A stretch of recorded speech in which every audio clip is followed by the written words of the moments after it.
જય શ્રી કૃષ્ણ, નમસ્કાર, પ્રણામ, સ્વાગત છે મિત્રો તમારું એક નવા વિડીયોમાં। તો મિત્રો, આપણી આજની કહાની એવી છે કે એક વૃદ્ધ માતાને 15 દિવસથી તાવ આવતો હતો અને ત્યારે તેમના બંને પુત્રો એવું વિચારતા હતા કે ભાઈ દવા કરાવશે। ત્યારે તેમના ઘરે એક મહેમાન આવ્યા અને તેમણે તેમને તેમની અસલી ઓળખ યાદ અપાવી। પછી વૃદ્ધ માતાએ તેમના પુત્ર અને પુત્રવધૂને એવો પાઠ ભણાવ્યો કે આખા ગામમાં એવો દાખલો બેસાડ્યો કે ગામના લોકો પોતાના મોંમાં આંગળા નાખી ગયા। તો મિત્રો, આખરે એવું શું કર્યું હશે તે વૃદ્ધ માએ, આવો જાણીએ આ કહાની દ્વારા। પરંતુ કહાનીમાં આગળ વધીએ તે પહેલા મારી તમને વિનંતી છે કે થોડો સમય કાઢીને વિડીયોમાં અંત સુધી જોડાયેલા રહેજો અને વિડીયો પસંદ આવે તો વિડીયોને લાઈક કરીને વધુમાં વધુ શેર પણ કરી દેજો। અને તમે આવી જ કેટલી અવનવી કહાની સાંભળવા માંગતા હોય તો આ ચેનલને સબસ્ક્રાઇબ જરૂરથી કરી લેજો, જેથી અમારા આવનારા નવા વિડીયોની માહિતી તમારા સુધી સૌથી પહેલા પહોંચે। તો મિત્રો, ભાનુબેનના પતિ લાલજીભાઈની તબિયત લાંબા સમયથી બગડી રહી હતી। શરૂઆતમાં તો માત્ર તેમને ખાંસી અને શરદીની સમસ્યા રહેતી હતી। ત્યારે તેઓ તેમના ગામના ડૉક્ટર પાસે સારવાર કરાવતા રહ્યા, પરંતુ તેમને કોઈ સારી સારવાર ન મળી। ત્યારે તેમણે તે ડૉક્ટરને પૂછ્યું તો તેમણે એટલું જ કહ્યું કે બદલતા હવામાનને કારણે હળવીથી ભારે શરદી થાય છે અને પછી આ ઉંમરે હવામાન બદલાય ત્યારે ખાંસી, શરદી કે તાવ આવે છે તે બહુ નાની વાત છે, ચિંતા કરવાની કોઈ જરૂર નથી। ત્યારે તેઓ પણ આ સમજી ગયા હતા, એટલે જ તેમણે પણ તેમના બહુ ધ્યાન ન આપ્યું। પરંતુ ધીમે ધીમે લાલજીભાઈનું શરીર નબળું પડવા લાગ્યું હતું અને તેઓ ખૂબ જ બીમાર રહેવા લાગ્યા હતા અને પોતાની જાતને અને તેમની પત્નીને પરેશાન ન કરવાના હેતુથી તેઓ ઘણી વખત નાની નાની બીમારીઓને અવગણતા હતા અને તેથી તેમને સતત ખાંસી આવતી હતી। ઘણી વખત તેમના બાળકોએ પણ તેમને કોઈ સારા ડૉક્ટરને બતાવવાનું કહ્યું હતું, પરંતુ ત્યારે દરેક વખતે લાલજીભાઈ આ રીતે વાત ટાળી દેતા હતા કે જ્યારે પણ કોઈ તેમને ચિંતા વ્યક્ત કરીને કહેતા હતા કે તમે ડૉક્ટરને એક વખત બતાવી કેમ નથી જોતા, તો તમારી તબિયત વધારે બગડશે અથવા તો કાલે કોઈ વધારે તકલીફ થાય તો અમે શું કરીશું? ત્યારે લાલજીભાઈ હસતા હસતા કહેતા કે અરે દીકરા, તમે કેમ ચિંતા કરો છો? હું તમને છોડીને ક્યાંય નથી જવાનો। હજુ તો મારે ઘણું બધું કામ કરવાનું છે અને હજુ તો મેં મારી સંપૂર્ણ જવાબદારીઓ પણ નિભાવી નથી। તો આમ હું અધવચ્ચેથી તમને એકલા મૂકીને ક્યાં ભાગી નહીં જઈશ।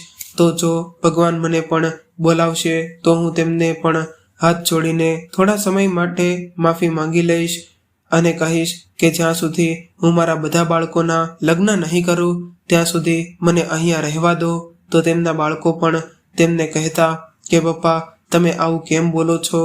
તમારે હજી ઘણી જિંદગી દુનિયા જોવાની છે અને હજુ તો તમારી ઉંમર પણ કેટલી છે અને હજુ તમારા કરતાં મોટા મોટા લોકો પણ આ દુનિયામાં છે અને તમે એક એવા છો કે તમે તમારી જાતને કેટલા મોટા માની રહ્યા છો।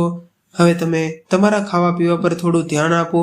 ત્યારે પોતાના બાળકોને આ રીતે પોતાના માટે ચિંતિત થતા જોઈને લાલજીભાઈને પણ ક્યાંક ને ક્યાંક તેમના હૃદયને આ બધું જોઈને આશ્વાસન મળતું હતું કે મારા બાળકો મારી કેટલી કાળજી રાખે છે। જ્યારે આજના જમાનામાં બાળકો માતા પિતાનો સાથ છોડી દે છે ત્યારે મારા બાળકો અત્યારે મારી કેટલી પ્રશંસા કરે છે। અને ઘણી વખત તેમના બાળકો વિશે આ બધી વાતો કહેતા લાલજીભાઈ તેમની પત્ની ભાનુબેનને સાથે દલીલ કરવા બેસી જતા હતા, કારણ કે લાલજીભાઈ તેમના બાળકોને જોઈને ખૂબ જ ખુશ થતા હતા અને સાથે સાથે હંમેશા એ જ કહેતા કે મારા બાળકો મારી જેટલી કાળજી લે છે એટલે તો મારી સંભાળ રાખે છે। આજના સમયમાં કોઈના બાળકો આટલું બધું કરતા નથી। તું જોજે, તેઓ અમારી વૃદ્ધાવસ્થામાં પણ આ જ રીતે અમને સાથ આપશે। અને ત્યારે ભાનુબેને હંમેશા તેમને કહેતા હતા કે સમયનો કોઈ ભરોસો નથી। અમે ભગવાનને પ્રાર્થના કરીએ છીએ કે અમારા બાળકો હંમેશા જેમ છે તેમ જ રહે અને સમયનો કોઈ ભરોસો નથી। દુનિયા ઘણી બદલી ગઈ છે અને આજના સમયમાં માણસો કરતાં પૈસા વધારે મૂલ્યવાન થઈ ગયા છે। હું કહું છું કે તમે જે કહો છો તે સાચું છે, પણ જો એવું ન થાય તો અત્યારે આપણે બંને સુરક્ષિત રીતે જીવી રહ્યા છીએ, પણ કાલે ભગવાન ન કરે આપણી આંખો બંધ થઈ જશે તો આપણા દીકરાઓ ખબર નહીં તેની બહેન સાથે કેવી રીતે વર્તન કરશે, અને પછી માતા પિતા સિવાય તેનું બીજું કોઈ હોતું નથી. તમારે આ બધી બાબતો સારી રીતે સમજવી જોઈએ. હમણાં બધું આપણા હાથમાં છે, તેથી જ આપણે આપણા બાળકો સાથે અમારી વૃદ્ધાવસ્થા વિશે પણ વિચારવું જોઈએ. અને હંમેશા આ વાત ઉપર જ તે બંને દલીલ કરતા રહેતા હતા, કારણ કે લાલજીભાઈ ત્યારે એવું વિચારતા હતા કે મારે મારા બાળકો માટે આવું કંઈ પણ ક્યારેય વિચારવું ન પડતું નથી. મારા બાળકો મારા વિશે મારા કરતાં પણ વધુ વિચારે છે. ત્યારે તે બંને પોતપોતાની જગ્યાએ સાચા હતા. ન તો ભાનુબેન સાવ ખોટા હતા કે ન તો લાલજીભાઈ પોતાની વાતમાં સાવ સાચા હતા. અમુક અંશે તે બંને પોતપોતાની જગ્યાએ સાચા હતા, પણ ત્યારે ભાનુબેનની વાત લાલજીભાઈ સમજી ન શક્યા અને સમય પોતાની ગતિએ આગળ વધતો રહ્યો. અત્યાર સુધી ભાનુબેનના 2 પુત્રો જે ઘરમાં સૌથી મોટા હતા, અને ભાનુબેનને એક દીકરી પણ હતી જે તેમનાથી નાની હતી. તે હજુ કુંવારી હતી અને માત્ર તેનો અભ્યાસ પૂરો કરી રહી હતી. ત્યારે ભાનુબેનના પતિ લાલજીભાઈની તબિયત દિવસે ને દિવસે બગડતી જતી હતી. ઘણી દવાઓ લીધા પછી કોઈ રાહત ન લાગી. ત્યારે ભાનુબેને તેમના પતિ લાલજીભાઈને પોતાની દીકરીના લગ્નની વાત કહી. ત્યારે લાલજીભાઈ જેઓ હજુ પણ પોતાની દીકરીને ભણાવવા માંગતા હતા અને તેઓ પણ પોતાની નજર સામે પોતાના હાથે પોતાની દીકરીને વિદાય આપવા માંગતા હતા, તેમને પણ તેમની બગડતી સ્થિતિ દેખાઈ રહી હતી. ઘણી સારવાર કરાવ્યા પછી પણ તેમના રોગોનો કોઈ ઈલાજ ન થયો. ત્યારે આવી સ્થિતિમાં લાલજીભાઈ પણ આ બધું વિચારીને ખૂબ જ ચિંતિત હતા કે જો તેઓ તેમની દીકરીના વહેલા લગ્ન કરાવી દે તો કદાચ તેનું ભવિષ્ય બરબાદ ન થાય, અને જો તેઓ તેમની દીકરીના લગ્ન ન કરે તો પણ, કેમ કે તેઓ તેમની અધૂરી જવાબદારીઓ છોડી ઉપર જવા નહોતા માંગતા. અને આવી સ્થિતિમાં તેમને એવું લાગ્યું કે તેમના પુત્રો સાથે એકવાર બેસીને સલાહ લેવી જોઈએ. ત્યારે ભાનુબેનની બંને વહુઓ, મોટી વહુ સોનલ અને નાની વહુ રાગિણી, બંને અત્યાર સુધી તેમની સાથે સારી રીતે વર્તન કરી રહી હતી. ભાનુબેનના ઘરમાં 5 વર્ષની પુત્રી પણ હતી અને નાની વહુ જેના લગ્નને હજુ 1 વર્ષ થવા આવ્યું હતું. બંને વહુઓ એકબીજા સાથે ખૂબ જ પ્રેમથી રહેતી હતી. ન તો સોનલે ક્યારેય રાગિણી સાથે દલીલ કરી કે ન તો રાગિણીએ ક્યારેય સોનલને વળતો જવાબ આપતી. તેમના ઘરમાં ખૂબ જ સારું ચાલી રહ્યું હતું, જેને કારણે લાલજીભાઈ દરેક ચિંતામાંથી સંપૂર્ણપણે મુક્ત હતા. પરંતુ હજુ સુધી તેમની દીકરીના લગ્ન નથી કરાવ્યા તેની ચિંતા તેમને કોરી ખાતી હતી, અને તે આ ચિંતામાંથી મુક્ત થવા માંગતા હતા, પણ તેઓ તેમની દીકરીનું ભવિષ્ય બગાડવા નહોતા માંગતા. તેથી આખરે એક સાંજે તેણે તેના બંને પુત્રો અને બંને પુત્રવધુઓને વાત કરવા માટે તેમના રૂમમાં બોલાવ્યા.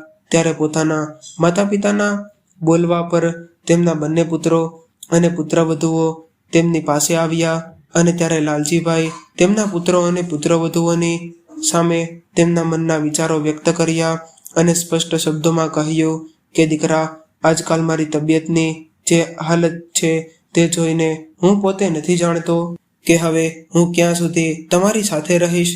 એટલે આવી સ્થિતિમાં હું મારી અઘરી જવાબદારીઓ છોડીને આ દુનિયા છોડીને નથી જવા માંગતો, પણ બીજી તરફ તારી બહેનનો પણ અભ્યાસ છે અને મને સમજાતું નથી કે મારે શું કરવું જોઈએ અને શું નહીં.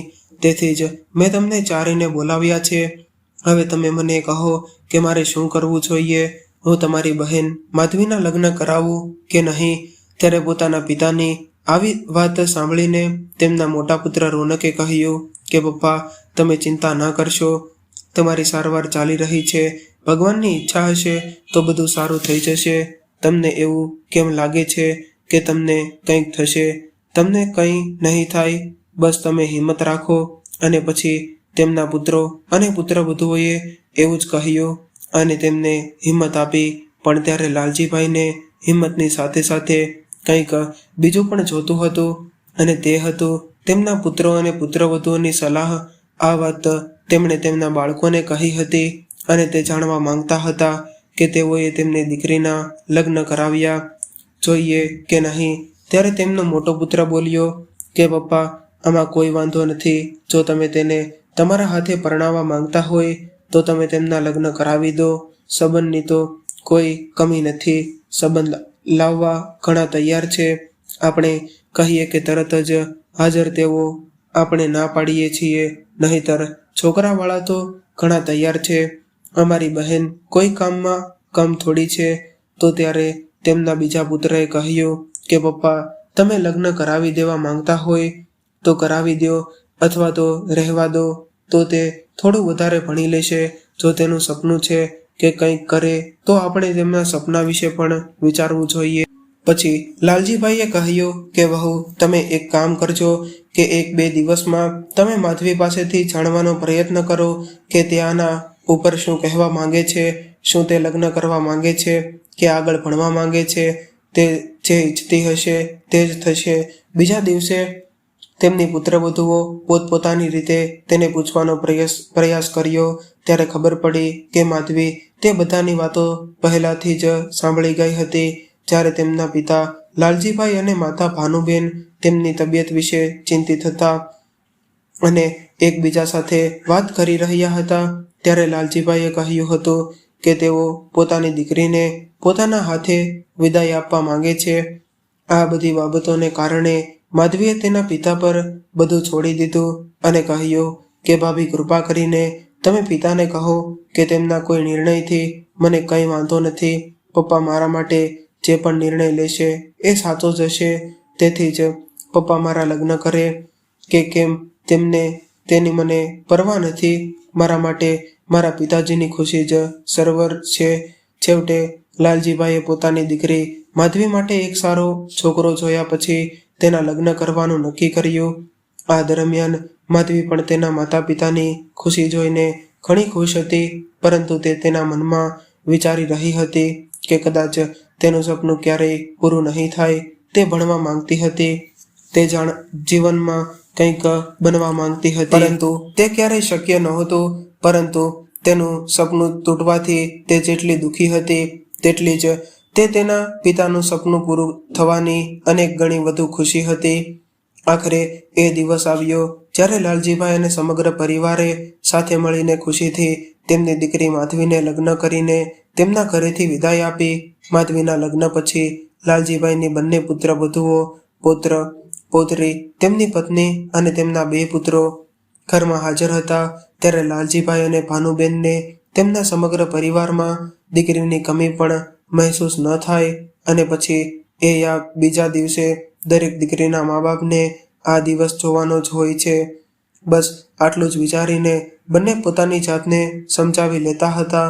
માધવીના લગ્નને થોડા દિવસો જ વીત્યા હતા કે અચાનક એક દિવસ રાત્રે લાલજીભાઈ સૂતા હતા અને સવારે ઉઠ્યા નહીં. એટલે સવારે ઉઠતાની સાથે જ ભાનુબેને તેમને ઘણીવાર અવાજ કર્યો, પરંતુ લાલજીભાઈ હવે જીવિત હોય તો જાગે ને. ત્યારે લાલજીભાઈ આ દુનિયામાં નહોતા રહ્યા, માત્ર તેમનું નશ્વર દેહ પડ્યું હતું. ઘણી વખત બૂમો પાડ્યા છતાં પણ તેમણે કોઈ જવાબ ન આપ્યો.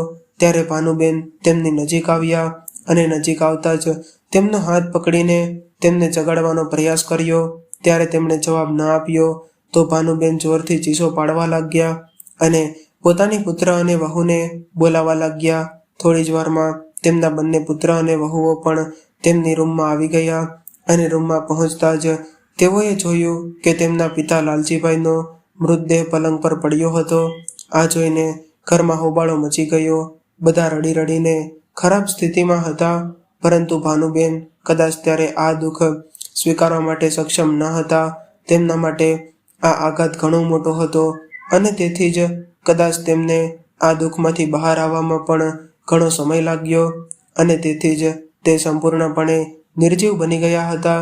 જે દિવસે તેમના પતિનું અવસાન થયું તે દિવસથી જ સતત તેમના પતિનું 12મું પત્યું ત્યાં સુધી તેઓ રડતા રહ્યા અને પછી તેમની આંખો પથ્થર જેવી થઈ ગઈ હતી. બસ તેઓ બેઠા બેઠા દિવાલો પર તાકી રહેતા. ના તેમની આંખોમાંથી આંસુ આવતું કે ના મોંમાંથી અવાજ નીકળતો. જ્યારે થોડા સમય માટે તેમના પુત્રો આસપાસ રમવા આવતા તો બાળકોને ખવડાવતા અને તેમને કારણે તેમનું દુઃખ અને વ્યર્થા દૂર થઈ જતી. ભલે તે થોડા સમય માટે જ હોય, પણ તેમના દુઃખમાંથી બહાર આવી જતા, પણ ફરી આવી શાંતિમાં ભળી જતા. અને આમ જ સમય પસાર જતો રહ્યો. અને સમય જતા ભાનુબેનની નાની વહુ રાગિણીએ એક સુંદર પુત્રને જન્મ આપ્યો. તે પછી પરિવારમાં જે પણ દુઃખ હતું તે કોઈક રીતે દૂર થઈ ગયું હતું. હવે બધા ખૂબ જ ખુશ હતા અને આ ખુશીઓએ ભાનુબેનને તેમના દુઃખને ભૂલાવવામાં ઘણી મદદ કરી હતી. હવે તે પોતાનું દુઃખ ભૂલીને નાના બાળકોને તેમના ખોળામાં બેસાડી અને તેની સાથે વાતો કરતા રહેતા. તેમની મદદથી તેમનું ધ્યાન રાખવામાં તેમનામાં રહેવા લાગ્યો અને હવે ધીરે ધીરે તે તેમના દુઃખથી દૂર થવા લાગ્યા હતા. અને આ બાજુ તેમના પરિવારમાં તિરાડ પડવા લાગી હતી. અહીં સમય વધતો જતો હતો અને વહુઓ વચ્ચે અણબનાવ વધતો જતો હતો અને તેમની વચ્ચે અંતર આવી રહ્યું હતું. ઘણીવાર બંને વહુઓ કોઈને કોઈ મુદ્દે ઝઘડતી રહેતી અને પોતપોતાના પતિને ચડાવતી રહેતી અને બંનેમાંથી પોતાની ભૂલ કોઈ કહેતું ન હતું, પરંતુ પોતાના મોઢા બનાવવાનું નાટક બંને કરતી રહેતી, જેને કારણે તેમના પુત્રોના હૃદયમાં પ્રાણ અંતર આવી ગયું હતું. અને હવે તે બંને પણ એકબીજાને ટાળવા લાગ્યા હતા અને સમયની સાથે એકબીજા વચ્ચે આ અંતર કોઈ કારણ વગર વધતું ગયું. ક્યારે એક વહુ કહેતી કે હું બંને સમયે કેમ જમવાનું બનાવવું, હું શું કોઈની નોકરાણી છું? અને ક્યારેક બીજી વહુ કહેતી કે અરે, હું તારી સાથે તારા જેટલું જ કામ કરું છું, એ તો નથી જોઈ શકાતું. મને તારા બાળકોની આટલી ચિંતા છે. હું 4 વખત તેઓ જે માંગે છે તે હું તેમને આપું છું, તે દેખાતું નથી. અને આવી હજારો બાબતોને લઈને તેઓ એકબીજા સાથે લડતી રહે છે. ધીમે ધીમે ઘરની પરેશાનીઓ વધતી જાય છે અને એવું લાગે છે કે એકબીજા સાથે રહેવું કહેવું તે લોકો માટે મુશ્કેલ બની રહ્યું છે. અને બંને વચ્ચે વિભાજનની સ્થિતિ આવી ગઈ હતી. ત્યારે તેમના બંને દીકરાઓએ અને બંને વહુઓએ એક સાથે મળીને નક્કી કર્યું કે હવે સાથે રહેવું શક્ય નથી, છૂટા પડવું જ શ્રેષ્ઠ ઉકેલ છે.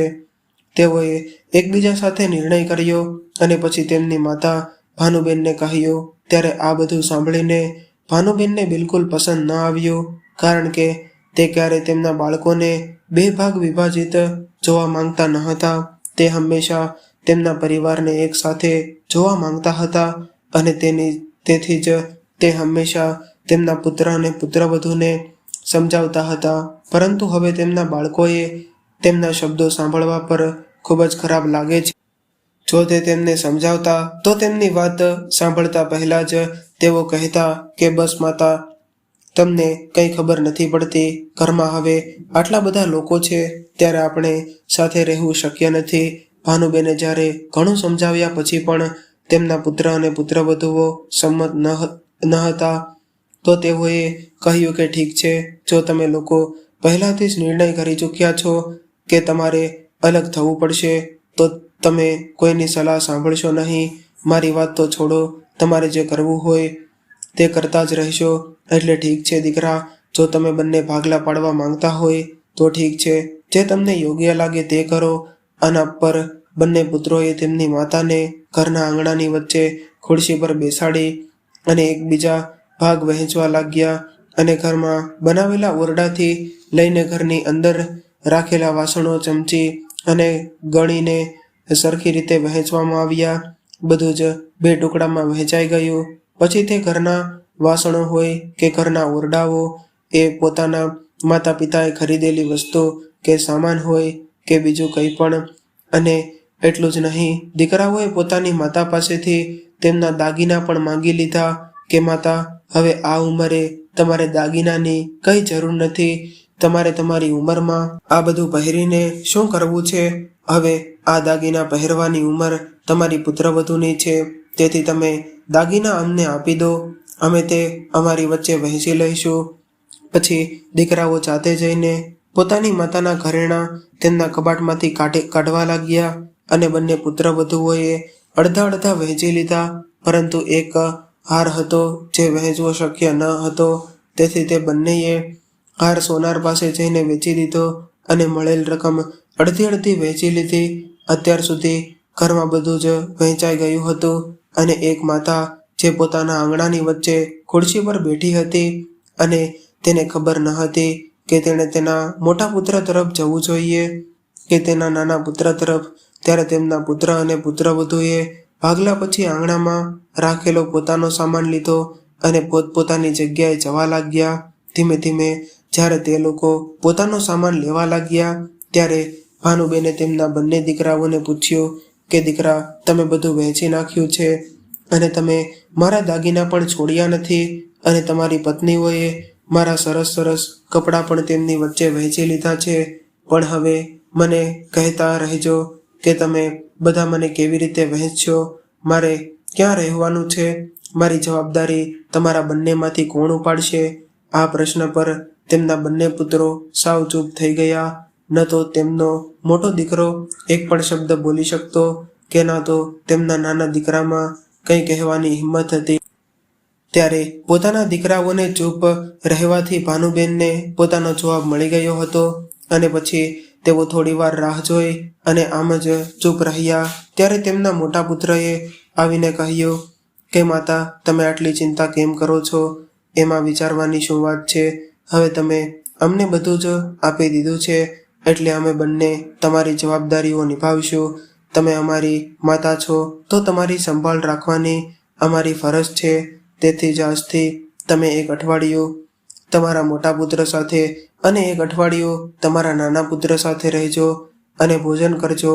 પોતાના દીકરાના મોઢેથી આવું સાંભળતા જ ભાનુબેન ચોંકી ગયા અને પછી તેમણે પોતાના દીકરા તરફ આશ્ચર્યથી જોયું અને કહ્યું કે અરે દીકરા, તમે બંને મારો એક અઠવાડિયાનો ખર્ચો ઉઠાવશો તે સારું છે, નહીં તો મેં વિચાર્યું છે કે તમે લોકો મને કોઈ વૃદ્ધાશ્રમનું સરનામું જણાવજો, કારણ કે જ્યાં પહેલાં તમે લોકો રાત દિવસ એકબીજા માટે મારતા હતા, હવે તમે તમારા પિતા આ દુનિયામાંથી જતાની સાથે જ તમે લોકો એકબીજાને મારવા પર તૈયાર છો.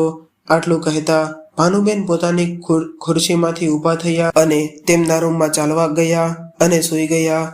યાર, તેમના બંને પુત્રી અને વહુઓ આ પણ પોતપોતાનો સામાન લઈને પોતપોતાના ભાગમાં આવી ગયા અને હવે તેમના પુત્ર અને પુત્રવધુ બંને અલગ થઈ ગયા છે. હવે દરેકની પોતપોતાની ઈચ્છાઓ અને પોતપોતાની ખોરાક છે. દરેક વ્યક્તિ પોતાના બાળકોની પોતપોતાની રીતે કાળજી લે છે. આ રીતે ધીમે ધીમે તેમનો સમય પસાર કરી રહ્યા હતા અને તેમના બાળકો પણ મોટા થવા લાગ્યા હતા. લગભગ 1.5 વર્ષ સુધી, જ્યાં સુધી ભાનુબેનના હાથ પગ ચાલતા રહ્યા ત્યાં સુધી તેમની બંને પુત્રવધુઓ તેમને ખવડાવ્યું, કારણ કે ભાનુબેન જેની પાસે રહેતા તે બધાની તે ખવડાવતી હતી. જો ખાય છે તો શું થયું, તે જેટલું ખાય છે એટલું જ હું તેમની પાસે કામ કરાવું છું. જો એ વૃદ્ધ મહિલા ન હોય તો કામ મેનેજ કરવું ખૂબ જ મુશ્કેલ છે, કારણ કે જે અઠવાડિયે તે તેમના જે પુત્ર સાથે રહેતા હતા ત્યાં તે તેમના બાળકોને નવડાવતા ધોવડાવતા, શાળા માટે તૈયાર કરાવતા અને તેમની પુત્રવધૂને પણ કામમાં મદદ કરતા હતા. તે આ બધું કરતા હતા, જેને કારણે તેમની પુત્રવધૂને તેમને ખવડાવવું ખટકતું નહોતું. પરંતુ એક દિવસ ભાનુબેનને ખૂબ જ તાવ આવ્યો અને તે પોતાના ખાટલામાંથી ઊભા પણ ન થઈ શક્યા. જ્યારે બાળકોને વહેલી સવારે શાળાએ જવાનો સમય થયો ત્યારે તેમના દાદી તેમને તૈયાર કરવા આવ્યા ન હતા અને તેમની પુત્રવધૂએ તેમના બાળકોને તેમના રૂમમાં મોકલી દીધા અને બાળકો પાછા આવ્યા અને કહ્યું કે માતા, દાદી બીમાર છે, તેમને ખૂબ જ તાવ આવે છે. હવે તે પુત્રવધુ આ સાંભળીને ધ્રુજારી સાથે બોલી કે હે ભગવાન, શું આફત છે? હવે તમે જાતે જઈને સ્નાન કરો અને હા, તૈયાર થઈ જાઓ, મારી રાહ ન જુઓ, હું રસોઈ બનાવું છું, સ્નાન કરો, તમારા કપડાં લો અને દાદીમાના રૂમમાં જાઓ, તે તમને તૈયાર કરી દેશે. અને હા, રૂમમાં જે વાદળી ગોળી પડી છે તે પણ લઈ જાઓ અને તેમને તે ખાઈ લેશે તો તાવ ઉતરી જશે. તેમના બાળકો માટે લંચ પેક કરતી વખતે તેમની મોટી પુત્રવધુ સોનલે કહ્યું તો તેના બાળકો સ્નાન કર્યા પછી તેમની દાદીના રૂમમાં ગયા અને કહ્યું કે દાદી, અમને તૈયાર કરો. ત્યારે ભાનુબેનમાં જરાય હિંમત ન હતી. પરંતુ શું કરે, મજબૂરી હતી.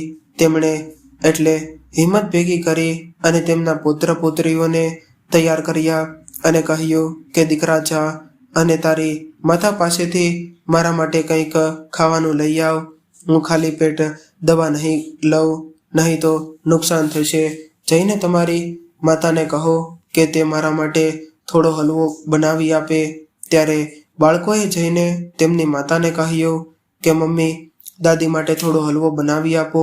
આના પર સોનલે કહ્યું કે હા, હું બનાવી આપીશ. તમે લોકો ઝડપથી તમારી બેગ ઉપાડો અને તમારા લંચ બોક્સ બેગમાં રાખો. હું તમને લોકોને બસમાં મૂકવા આવી રહી છું.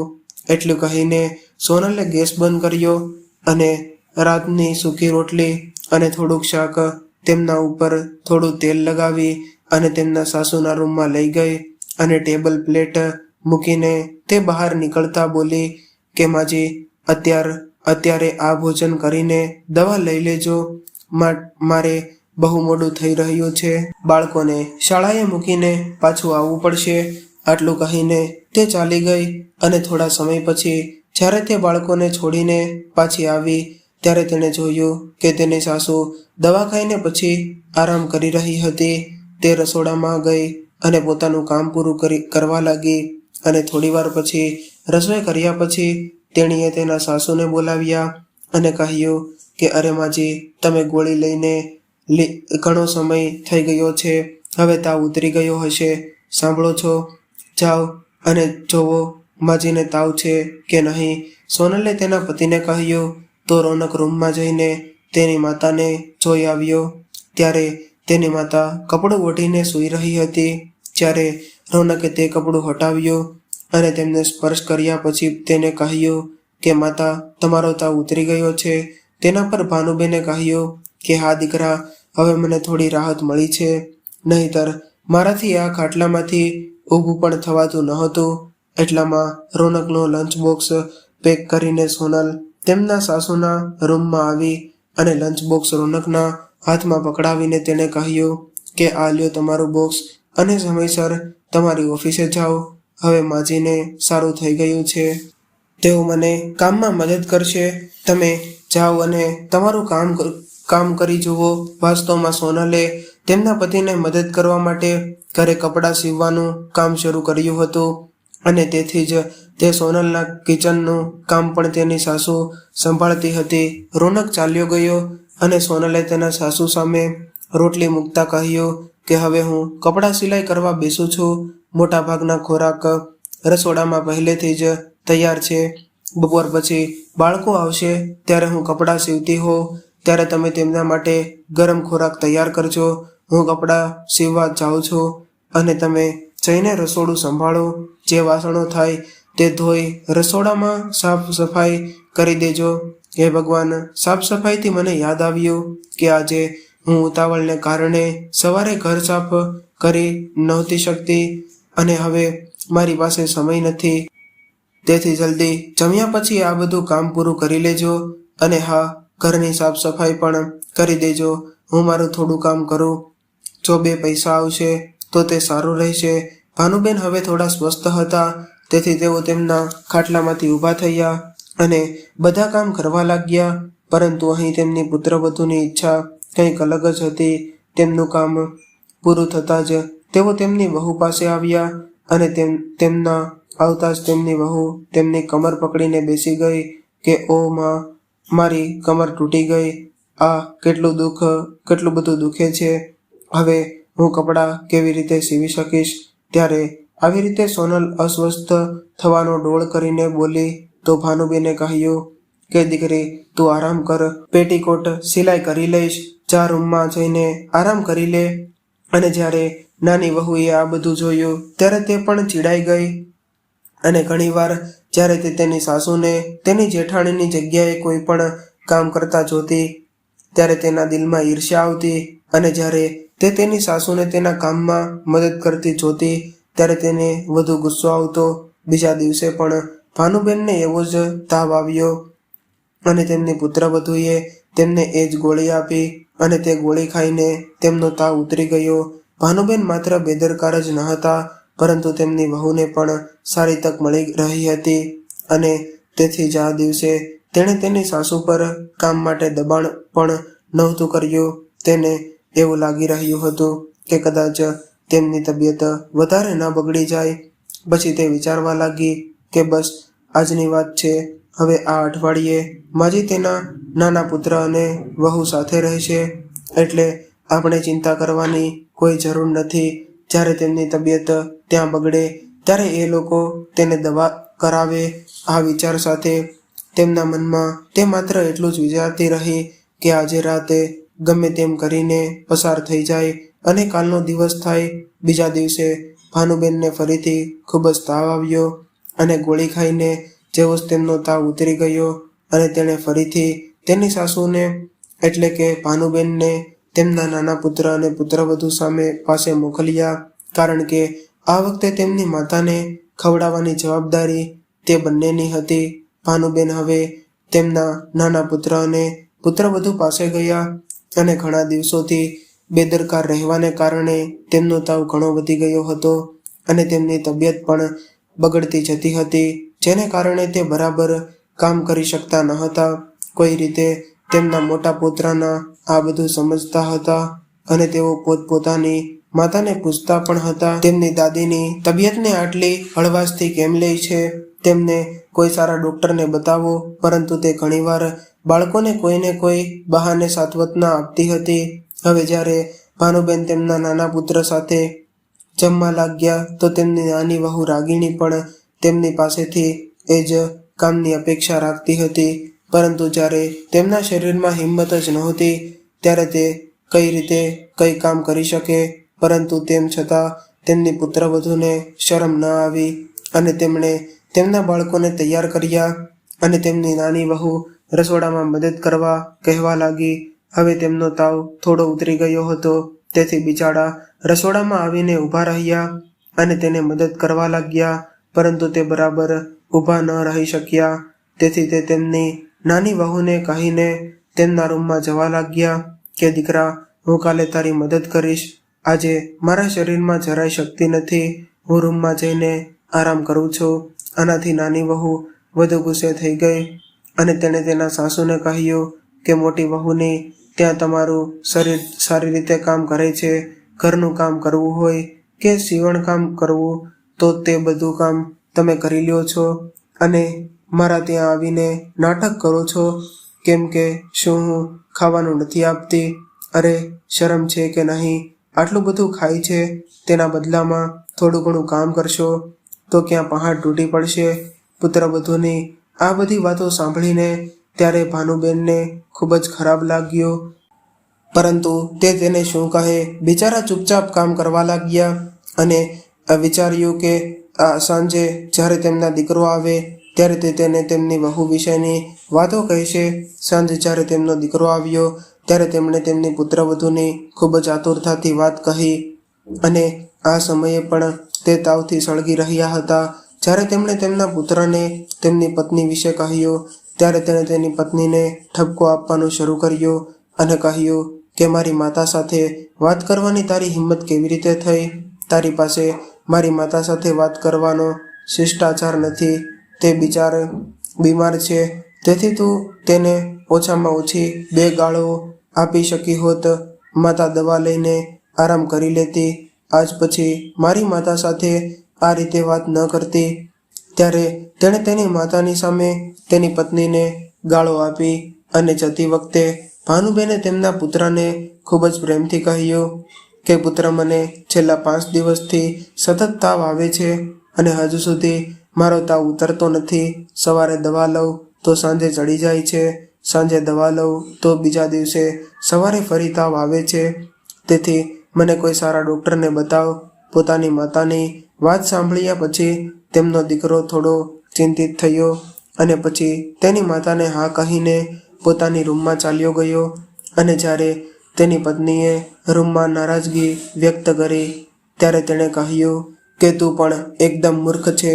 અરે ભાઈ, ભાભીની હોશિયારી ન હોય જોઈ તેઓ અઠવાડિયું પૂરું થયું કે ત્યાં સુધી તો માતાને પ્રેમથી લાડ કરતા રહ્યા. હવે જો અમારી પાસે મોકલી દીધી છે કે જો તે ખૂબ જ બીમાર થશે તો અમારે જ તેમની દવા કરાવવી પડશે. તો શા માટે આપણે મૂર્ખ બનીએ? અરે, માતાને પ્રેમથી કહીને શક્ય તેટલું વધુ કામ કરાવી લે, નહીં તો તેની સાથે ઝઘડો કે વાદ વિવાદ ન કર. અઠવાડિયું પૂરું થતાં જ માતા ફરી પાછા ભાઈ ભાભી તરફ જશે અને પછી તે લોકોએ તેમની સારવાર કરાવવી જ પડશે. પોતાના પતિની આ વાત સાંભળીને રાગિણી પણ ખૂબ જ ખુશ થઈ ગઈ અને બોલી કે મેં આવું વિચાર્યું પણ નહોતું કે તમારી વાત સાચી છે. હવે હું પણ એ દિવસ સુધી રાહ જોઈશ કે ક્યારે અઠવાડિયું પૂરું થાય અને ક્યારે ત્યાં મોકલું. હવે નાની વહુ અને તેમની સાસુ સાથે વાત કરતી રહી અને પ્રેમથી કામ કરાવતી રહી અને તે જ રીતે તેમના પુત્ર પાસે પડોશની દુકાનમાંથી ગોળી મંગાવી અને તેમની સાસુને અપાવતી રહી.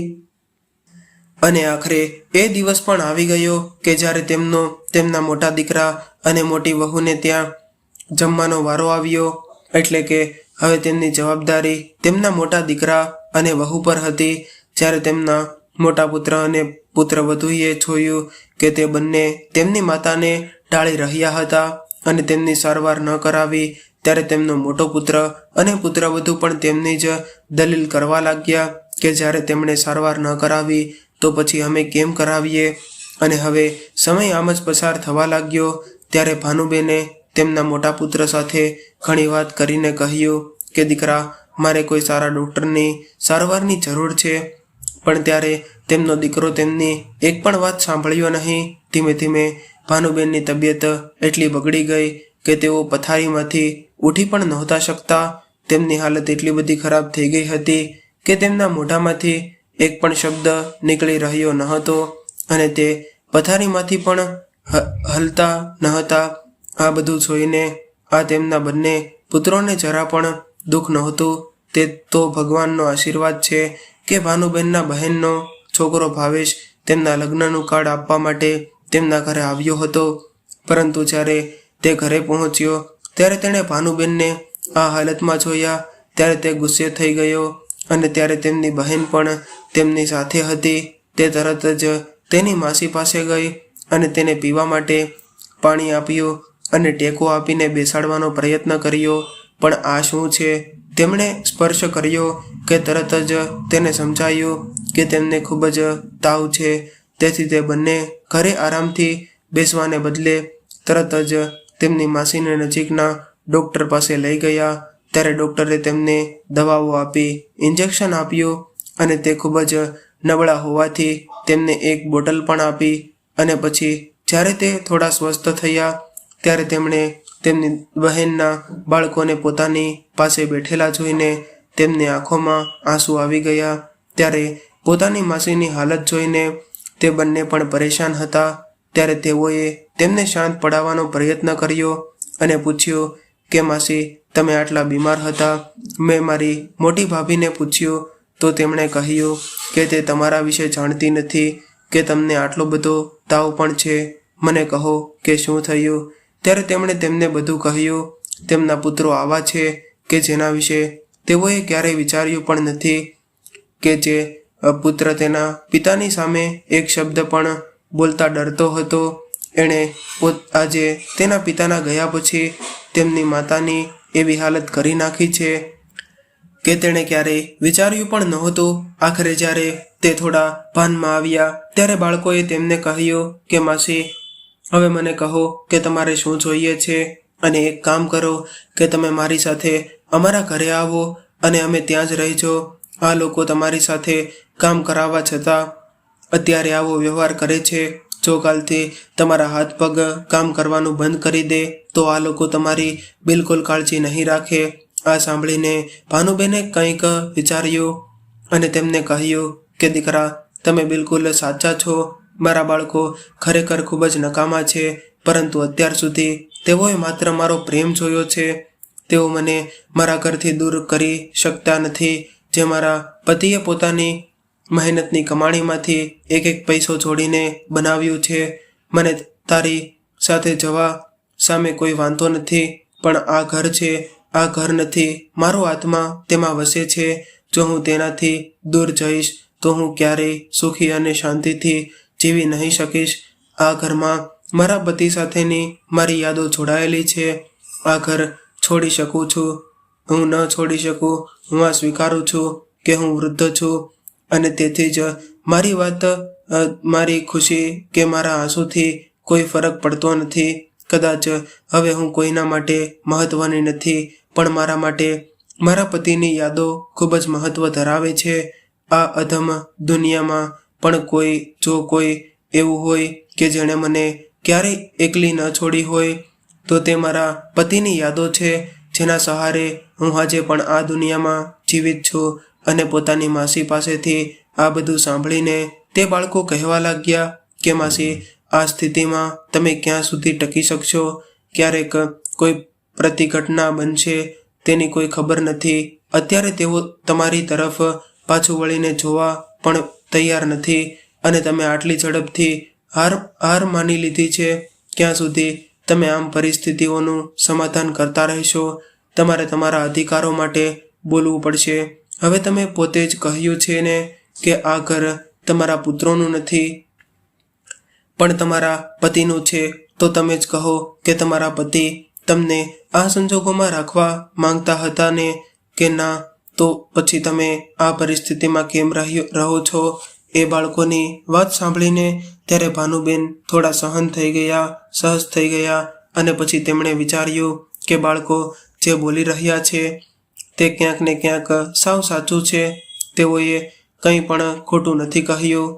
અને પછી તેમને તેમના પતિએ તેમના મૃત્યુ સમયે તેમને જે કહ્યું હતું તે યાદ કરવાનું શરૂ કર્યું. તેમના પતિ લાલજીભાઈના મૃત્યુના આગલા દિવસે રાત્રે લાલજીભાઈએ તેમની પત્નીને કહ્યું હતું કે ભાનુ, ગમે તે થાય, સંજોગો ગમે તે હોય, તું ક્યારેય હિંમત હારીશ નહીં, કારણ કે તું મારી પત્ની છે. તારે સમય અને સંજોગો સામે લડવું પડશે. તારી સાથે કોઈ હોય કે ન હોય, પરંતુ તું હંમેશા યાદ રાખજે કે હું હંમેશા તમારી સાથે છું. પછી ભલે હું ત્યાં હોઉં કે ન હોઉં, તારા હોઠ પર હંમેશા સ્મિત રહે. આ હું તને ક્યારેય ઉદાસ ન જોઈ શકું. એક ક્ષણમાં એ રાત ફરી ભાનુબેનની આંખો સામે આવી ગઈ. ત્યારે તે વાતો વિચારીને ભાનુબેનની આંખોમાંથી આંસુ વહેવા લાગ્યા.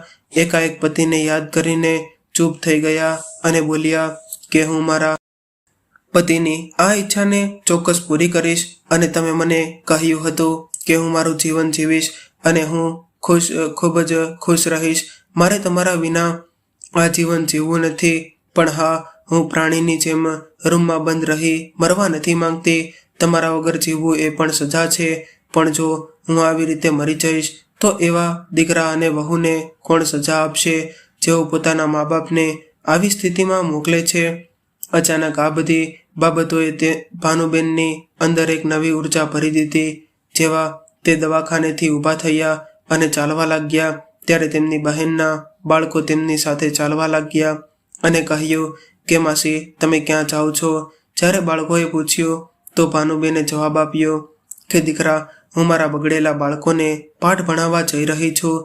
તમે મારી સાથે આવવા નથી માંગતા. પછી તે બંને પણ તેમની સાથે ગયા અને થોડા સમય પછી તેઓ તેમના ગામના મુખીના ઘરે પહોંચ્યા, જ્યાં તેઓએ ગામના મુખીને બધું કહ્યું કે કેવી રીતે તેમના બાળકો ક્રૂર બની ગયા છે અને તેમની બીમાર માતાની સારવાર માટે પણ તેઓ એકબીજા ઉપર ઢોળતા રહે છે. અને છેવટે તેમણે મને મરવા માટે ખાટલામાં છોડી દીધી છે. એટલું કહેતા તે રડી પડ્યા અને હાથ જોડીને ગામના મુખીની સામે બેસી ગયા. ત્યારે તે મુખીએ તેમને શાંત કરતા કહ્યું કે ભાનુબેન, તમે જરાય ચિંતા કરશો નહીં. આ સમયમાં વ્યક્તિ કેટલી નીચ હોય છે, પરંતુ આવા લોકોને પાઠ ભણાવવો અને શીખવવું ખૂબ જ મહત્વપૂર્ણ છે. તમે તમારા ઘરે જાઓ અને અડધા કલાકમાં પંચાયત ગૃહમાં મળીશું. 1 કલાકમાં બધા ત્યાં ભેગા થયા.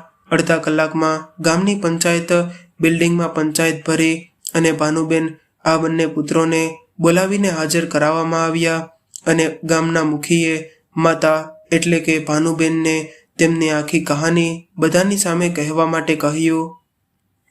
અને ત્યારે ભાનુબેને ફરીથી બધાની સામે પોતાનું દુઃખ વ્યક્ત કર્યું.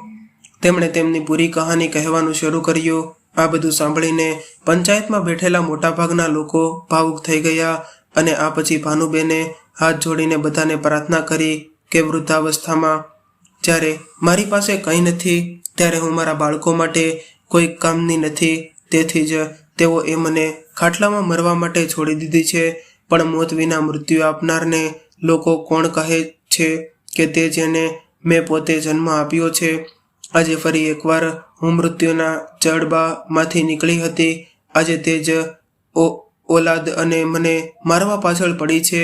આજે હું જેમ છું તેમ રહીશ તો કાલે કોઈ પણ બાળક તેમના માતા પિતાને ત્રાસ આપતા પહેલા 2 વાર વિચારશે નહીં. હું તમને હાથ જોડીને પ્રાર્થના કરું છું કે ક્રૂર કરીને મને મદદ કરો, મને કોઈ ઉકેલ આપો. મારે ત્યારે તેમના બંને પુત્ર અને વહુઓ સાથે ફરી સભામાં હાજર હતા. પંચાયતે પંચો સામે બધી વાત રાખી અને તેમના પુત્ર પુત્રીઓને પણ બોલાવવામાં આવ્યા હતા. ત્યારે તેમના પુત્ર પુત્રીઓ પણ તેમના માતા પિતા વિરુદ્ધ બોલ્યા હતા અને જણાવ્યું હતું કે અમારી દાદી છેલ્લા 10-15 દિવસથી બીમાર હતા અને છેલ્લા 2 દિવસથી પથારીમાં પડ્યા હતા. તેમને હરવા ફરવામાં પણ તકલીફ પડતી હતી, પરંતુ તેમ છતાં અમારા માતા પિતા તેમને દવાખાને પણ ના લઈ ગયા. ત્યારે બાળકોની આવી વાત સાંભળીને બધાને ખાતરી થઈ ગઈ અને હવે તેવો ઉકેલ મળી ગયો કે ગામના તમામ લોકોની સામે ગ્રામ પંચાયતમાં નિર્ણય લેવામાં આવ્યો કે લાલજીભાઈની જમીન તેમના પૂર્વજોએ કમાવી હતી, જેમાં લાલજીભાઈના પુત્રો તેમજ તેમની પત્નીનો સમાન હિસ્સો છે. આવી સ્થિતિમાં તેમને તેમની માતાનું ભરણ પોષણ કરવામાં મુશ્કેલી પડી રહી છે.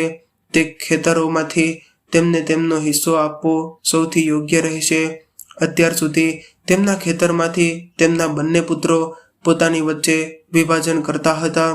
તેમાંથી એક ભાગ ભાનુબેનના હિસ્સામાં રહેશે અને તેમની પુત્રવધૂએ તેમના તમામ દાગીના પરત કરવા પડશે, કારણ કે જ્યાં સુધી તે જીવતી છે ત્યાં સુધી તે દાગીના પર તે પોતાનો અધિકાર છે અને તેમનું મૃત્યુ થશે તે પછી તેઓ તેને અડધા ભાગમાં વહેંચી શકે છે. પરંતુ જ્યાં સુધી તે જીવે છે તે તેમની અમાનત છે અને જ્યાં સુધી ઘરની વાત છે તો એ ઘર લાલજીભાઈએ પોતાની કમાણીથી ખરીદ્યું હતું અને તે તેમના નામે છે. પરંતુ આ રીતે તેમની પત્ની ઉપર પોતાની મહેનતથી બનાવેલા ઘરની અંદર આટલો અત્યાચાર થતો રહ્યો. તે ખૂબ જ શરમજનક બાબત છે.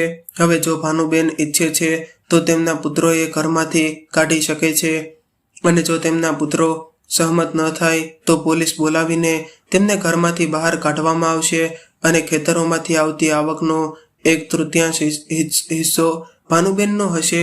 અને જો તે તેમની આ કમાણી કોઈને ન આપવા માંગતા હોય તો આ કોઈનાથી છીનવી શકાશે નહીં. અને જો કોઈ આમ કરશે તો તેને માત્ર પંચાયત દ્વારા નહીં પરંતુ પોલીસને બોલાવીને સજા કરવામાં આવશે અને તેઓ તેને કડક સજા પણ કરશે, કારણ કે કાયદો દરેક માટે સમાન હોય છે. જો ગ્રામ કોઈ પંચાયતને અનાદર કરી પોતાનું કામ કરશે તો અમારે મજબૂરીમાં કાનૂનનો સહારો લેવાની ફરજ પડશે. ત્યારે પંચાયતમાં આ ઘટના સાંભળીને તેમના પુત્ર અને પુત્રવધૂની હવા ઉડી ગઈ. પરંતુ તેઓ શું કરે? આટલા લોકોની સામે તેઓ પોતાની ધંધો થોડો ચલાવી શકતા હતા.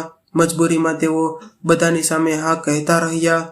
પરંતુ ઘરે આવ્યા પછી તેમણે વિચાર્યું હતું કે તે તેમની માતાને પાઠ ભણાવશે, પરંતુ તેમણે વિચાર્યું પણ નહોતું કે ઘરે આવ્યા પછી તે પોતાની માં ભાનુબેનનું આવું સ્વરૂપ જોશે. ઘરે આવતાની સાથે જ ભાનુબેને તેમને કહેવાનું શરૂ કર્યું કે ચાલો તાત્કાલિક તમારી વહુઓ તૈયાર કરો અને તમે લોકો અહીંથી ચાલતી પકડો. હવે તમે લોકો અહીં રહી શકતા નથી, કારણ કે તમે લોકોએ મારું જીવન દયનીય બનાવી દીધું છે. હવે હું તમને આ ઘરમાં રહેવા નહીં દઉં અને જો તમે માનશો નહીં તો હું હમણાં જ મારા ભાણિયાને કહીને પોલીસને બોલાવીશ. ત્યારે પોતાની માતાની આવી વાત સાંભળીને તેમના પગ તળેથી જમીન સરકી ગઈ. તેઓ તેમની સામે સરસ વર્તન કરવા લાગ્યા, પરંતુ ત્યારે ભાનુબેને તે લોકોને માફ ન કરવાનું નક્કી કર્યું. ત્યારે તેમના બાળકો માટે બૂમો પાડતા તેઓ તેમની આગળ રડવા લાગ્યા, જો તમે અમને કાઢી મૂકશો તો અમારા બાળકોનું શું થશે? તેમની શું ભૂલ છે? તેઓએ હજુ દુનિયા પણ જોઈ નથી ત્યારે પોતાના પુત્ર પુત્રીનો ચહેરો જોઈને તેઓને તેમનો નિર્ણય પાછો લેવાની ફરજ પડી છે, કારણ કે તેમના પુત્ર એ તેમને ટેકો આપ્યો હતો. તેથી તે તેમની સાથે કોઈ અન્યાય કઈ રીતે કરી શકે? હવે આખરે તેમણે તેમના પુત્રોને માફ કરી દીધા, પણ તે શરતે કે તે બંને જેમ ઈચ્છે તેમ રહે. તેઓ અલગ રહેવા માંગે છે તો અલગ રહે, સાથે રહેવા માંગે છે તો સાથે રહે, પરંતુ તેઓ ખાવા માટે કોઈની પાસે જશે નહીં. તેઓ પોતે સમયસર તેમના માટે ખાવા પીવાનું લાવશે અને તેમના રૂમમાં આપશે. અને તે જ સમયે ભાનુબેને એમ પણ કહ્યું કે જે મારી સૌથી વધુ કાળજી લેશે, હું મારી જમીન, મારા ઘરેણાં તેને આપીને જતી રહીશ. અને ત્યારે જેમ કૂતરો હાડકું જોતાની સાથે જ ભાગવા લાગે છે, તેવી જ રીતે પૈસાના લોભી તેમની પુત્રવધુ પૈસા માટે તેમની માતાની સામે રહે છે. હવે જો નાની વહુએ ભોજન તૈયાર કરીને સમય પહેલા મોકલ્યું હોય તો બીજે દિવસે મોટી વહુ એમ વિચારીને ઝડપથી ભોજન રાંધવાની કોશિશ કરી રહેતી કે બધા ઘરેણાં તેને ન મળી જાય. આ બાજુ તેમના પુત્ર અને પુત્રીને ભાનુબેને પોતાના રંગમાં રંગ્યા હતા. તે પોતાના પુત્રો સાથે બેસીને તે લોકોના શો જોતી અને ખુશ રહેતી. અને જો કંઈ પણ તેમના બાળકોને ના શીખવી શક્યા તો તે તેમના પુત્રોને શીખવતા કે આ તો નકામા નીકળ્યા, પરંતુ તમે તેમના જેવા લોભી ન બનતા. હંમેશા તમારા માતા પિતાનું સન્માન કરજો અને આદર કરજો, કારણ કે માતા પિતા જે પણ કરે છે તે ફક્ત તેમના બાળકો માટે જ કરે છે. હવે ધીરે ધીરે સમય પસાર થતો ગયો અને ભાનુબેને તેમના પુત્રવધુ અને પુત્રો સાથે ખૂબ જ ખુશીથી પોતાનું જીવન જીવવાનું શરૂ કર્યું. તો મિત્રો, આ કહાની, આજની વાર્તા, તમને આ વાર્તા કેવી લાગી અને તમે કયા શહેરમાંથી આ વાર્તા સાંભળી રહ્યા છો તે કોમેન્ટ બોક્સમાં જરૂરથી જણાવજો. વાર્તા પસંદ આવી હોય તો આ ચેનલને સબસ્ક્રાઇબ જરૂરથી કરી લેજો તથા વિડીયોને લાઇક કરીને વધુમાં વધુ શેર કરજો.